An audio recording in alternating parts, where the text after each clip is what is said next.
నమస్తే, నేను సిరి. నారసింగి జంట హత్య కేసులోనైతే కొన్ని సంచలన నిజాలైతే బయటపడ్డాయి. సో వాటికి సంబంధించి మరిన్ని విషయాలు మనకు తెలియజేయడానికి ఈరోజు మనతో పాటు ఉన్నారు ప్రముఖ సీనియర్ జర్నలిస్ట్ దుర్గా కుమార్ గారు. నమస్కారం సార్. నమస్కారం మా సిరి, మన వీక్షకులు కూడా. సార్, మనం ఇప్పుడు చూస్తున్నట్టయితే నారసింగ్ అదే మొన్న ఏంటంటే జంట హత్యలు అసలు వాళ్ళు ఎవరు అనేది కూడా తెలుసుకోలేని పరిస్థితుల్లో ఉండేది. కానీ పోలీసులు అయితే కొన్ని సంచలన విషయాలు అయితే బయట పెట్టారని చెప్పేసి మనకు తెలుస్తుంది. ఇంతకు అసలు ఆ హత్య అనేది, ఆ ఇద్దరు జంట హత్య అనేది ఎలా జరిగింది సార్? అసలు ఇది వాళ్ళ యూత్ ఎంత ఈజీ గోయింగ్గా ఉన్నారనేది ఈ జంట హత్యల విషయంలో ఒక గుణపాఠం నేర్చుకోవాల్సిన అంశం. ఇది యూత్ వాళ్ళు లైఫ్ని ఎంత ఈజీగా తీసుకుంటున్నారో, దాని మూలాన జీవితాలు ఎలా నాశనం అయిపోతున్నాయో, వాళ్ళు ఇక్కడికి ఎందుకు వస్తున్నారో, హైదరాబాద్ లాంటి భాగ్యనగరం లాంటి జీవనోపాధి కోసం వచ్చి అది మర్చిపోయి తప్పుదోవలలో నడిచి వాళ్ళ జీవితాలనే నాశనం చేసుకుంటున్నారు. ఇది యాక్చువల్గా నార్సింగి జంట హత్యలు అన్నారు, కానీ ఇది యాక్చువల్గా ల్యాంకో హిల్స్కి దగ్గరలో ఉంటుంది ఈ గుట్ట. అక్కడ ఒక పెద్ద కన్స్ట్రక్షన్ కూడా జరుగుతూ ఉంది కింద, గుట్ట కింద. ఇది కొంచెం నిర్మానుష్యమైన ప్రదేశం. పైన అనంత పద్మస్వామి దేవాలయం ఉంది. ఇది మీరు అన్నట్టు పుప్పాలగూడకి పక్కన ఆనుకునే ఉంటుంది అనమాట. అసలు ఇక్కడ జరిగిన జంట హత్యలు ఒక 2 రోజుల పాటు ఎవరికి కూడా తెలియలేదు. ఎందుకంటే అది నిర్మానుష్యమైన ప్రదేశం. అక్కడ పొదల్లోకి తీసుకెళ్ళి ఒక అమ్మాయిని, ఒక అతన్ని చంపేశారు. ఈ మొన్న సంక్రాంతి పండగ, భోగి పండగలో కైట్స్ ఎగరేయటానికి వెళ్ళిన పిల్లలు ఇతరులు చూసి అప్పుడు వాళ్ళు పోలీసులకు ఇన్ఫార్మ్ చేస్తే ఈ కేసు బయటకు వచ్చింది. మీరు అన్నట్టుగా అసలు ఫస్ట్ అయితే క్లూలెస్ ఎవరు ఏంటి అనేది. కానీ పోలీసులు వాళ్ళు కొన్ని ఆధారాలు, అక్కడ ఉండే ఫోన్లు బట్టి వాటిని బట్టి అసలు ఎవరు ఏంటి అనేది మొత్తం ఆధారాలు పట్టుకున్నారు. నిందితులు కూడా పట్టుకున్నారు. నిందితులు కూడా చాలా తెలివిగా ఇక్కడ ఈ హత్య చేసి వెంటనే మధ్యప్రదేశ్ వెళ్ళిపోయారు. కానీ ఫోన్ సిగ్నల్స్ ద్వారా అంతకుముందు ఎవరెవరు వీళ్ళతో ఫోన్లో మాట్లాడారనేది ఆ రికార్డు వాళ్ళకి దొరికింది. దాంతో ఈ సిగ్నల్స్ పట్టుకుని వెళ్ళారు. ఈ అమ్మాయి బిందు అనే ఒక అమ్మాయి, ఛత్తీస్గఢ్కి చెందిన అమ్మాయి. ఆమె బ్రతుకుదెరువు కోసం భర్తతో పాటు వచ్చింది. ఆమెకి 3 పిల్లలు కూడా ఉన్నారు. ఈమెకి సాకేత్ అనే ఒక అతనితో పరిచయం అయింది. అంకిత్ సాకేత్ అనే ఒక మధ్యప్రదేశ్ అతను కూడా. అతను హౌస్ కీపింగ్లో పనిచేస్తున్నాడు ఒక కంపెనీలో. మీకు తెలుసు, సాఫ్ట్వేర్ కంపెనీలు కానీ గచ్చిబౌలిలో ఎన్ని కంపెనీలు పుట్టగొడుగుల్లాగా ఉంటాయి. కానీ అవి ఎంత ఉపాధి కల్పిస్తున్నాయో అంత ఉపాధిని వీళ్ళు చక్కగా ఉపయోగించుకోకుండా వీళ్ళు ఇతరత్ర తప్పు మార్గాలు పట్టారు. అతను యాక్చువల్గా ఒక హౌస్ కీపింగ్లో పనిచేసుకుంటూ తన బ్రతుకు తను హ్యాపీగా బతకొచ్చు. ఈ అమ్మాయి బిందు కూడా తన భర్త తీసుకొచ్చాడు, 3 పిల్లలు, ఆ అమ్మాయిని పోషిస్తున్నాడు, అతను ఏదో చేసుకుంటున్నాడు. ఈ బిందుకి అంకిత్ సాకేత్కి పరిచయం అయింది. సాకేత్ పరిచయం అయిన తర్వాత వీళ్ళిద్దరి మధ్యలో వివాహేతర సంబంధం ఏర్పడింది. ఈ అంకిత్ సాకేత్ వివాహేతర సంబంధం ఏర్పడిన తర్వాత బిందు భర్తకి ఈ అంశం తెలిసింది. తెలిసిన తర్వాత ఈ ప్రాంతంలో ఉండే ఈ మణికొండ, పుప్పాలగూడ ప్రాంతం నుంచి ఇక్కడ అంకిత్ సాకేత్ ఇక్కడ ఉంటున్నాడు కాబట్టి ఈ దూరం వెళ్ళిపోతే పోతుందనే ఉద్దేశంతో వనస్థలిపురం దగ్గర చింతలకుంట అనే ఏరియాకి మార్చేశాడు మకం. అప్పుడన్నా వీళ్ళిద్దరి మధ్యలో ఇది దూరం పెరుగుతుందని. కానీ ఇవాళ రేపు దూరం ఏం పెరుగుతుంది? ఫోన్ కాలేగా ఎక్కడుందా దూరం? ప్రపంచమే ఒక పల్లెటూరు అయిపోయింది ఒక్క ఫోన్ కాల్ దూరం. సో ఫోన్ కాల్ మీద వీళ్ళిద్దరూ టచ్లోనే ఉన్నారు. వాళ్ళిద్దరు సంబంధం కొనసాగుతుంది. వీళ్ళకి కొత్త ఐడియా వచ్చింది. బహుశా నేను అనుకోవటం, ఇతను అంకిత్ సాకేత్ ఏంటంటే వాడు నేను ఉపయోగించుకోవటం కాదు, దీన్ని ఒక వ్యాపారం కింద చేస్తే ఎలా ఉంటుంది అనేది వాళ్ళిద్దరు చర్చించుకున్నారు.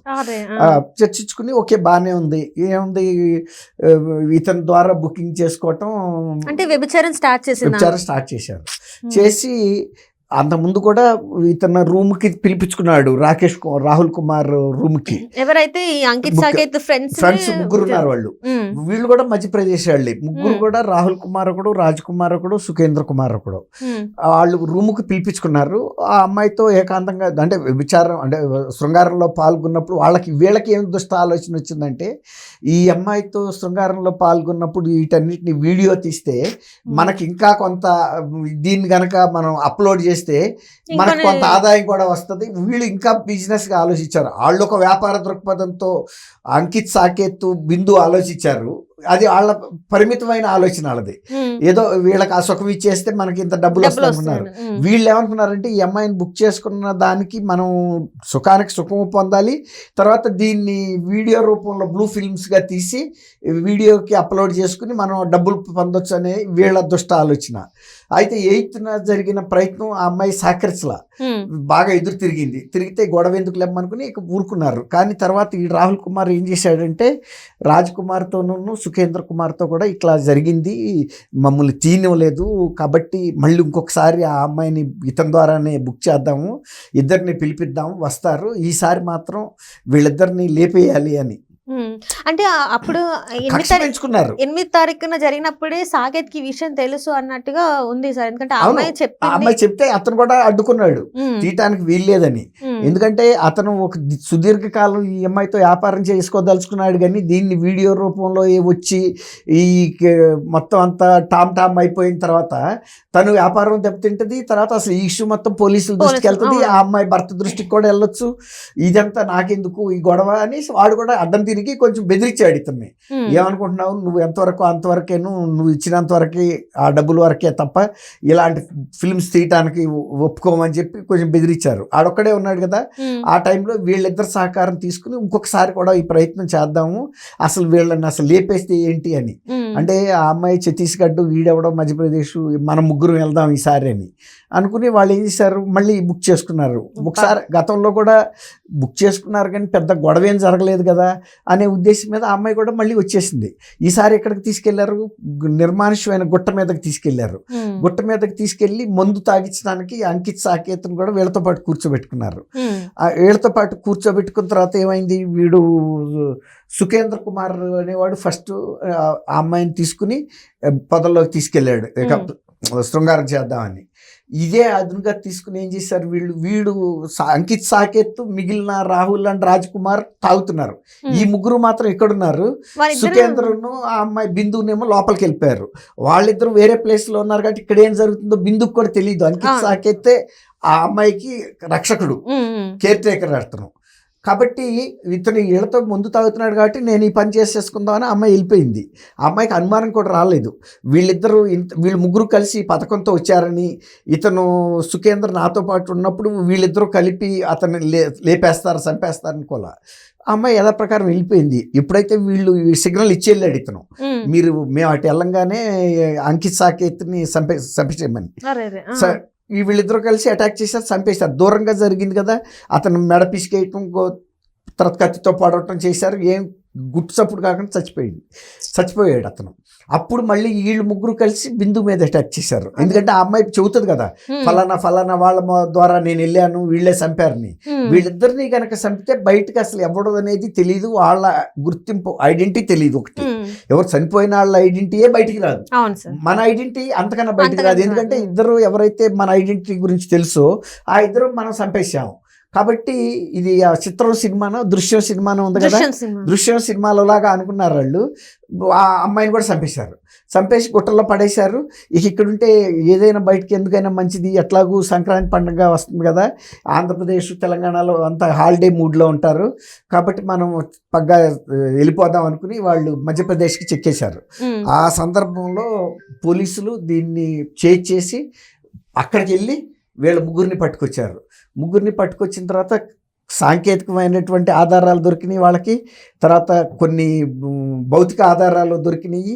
తర్వాత వీళ్ళు ఇక్కడి నుంచి పారిపోవటము, అక్కడికి వెళ్ళటము, అక్కడి నుంచి ఫోనుల్లో మాట్లాడుకోవటం, ఈ టెలిఫోనిక్ సంభాషణలు వీళ్ళ మధ్యలో బుక్ చేసుకునే సమయంలో మాట్లాడుకున్నారు.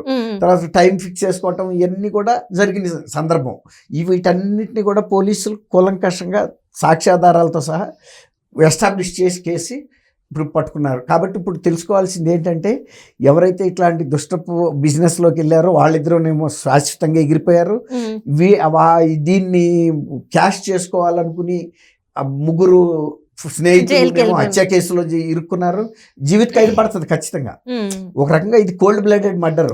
ఒక్కోసారి ఉరిశిక్ష పడినా కూడా మనం చెప్పలేము, ఎందుకంటే ఇది కోల్డ్ బ్లడెడ్ గా చంపారు తప్ప అసలు కక్ష కూడా వీళ్ళిద్దరి మధ్యలో ఏం లేదు. ఆ గొడవకి ఆ అంతే గొడవ వల్ల అది వీడియో తీయనివ్వలేదనేది కక్ష. వీడియో తీసి వీళ్ళు లబ్ధి పొందాలి, క్రేజు.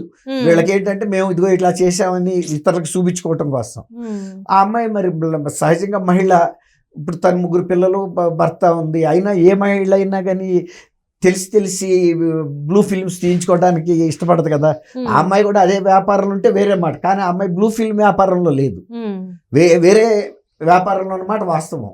అట్లా అని బ్లూ ఫిల్మ్ తీయనివ్వలేదనే ఒక కక్ష పెట్టుకుని 3 కలిసి ఒక ఉమ్మడిగా ప్లాన్ వేసి చంపారనమాట.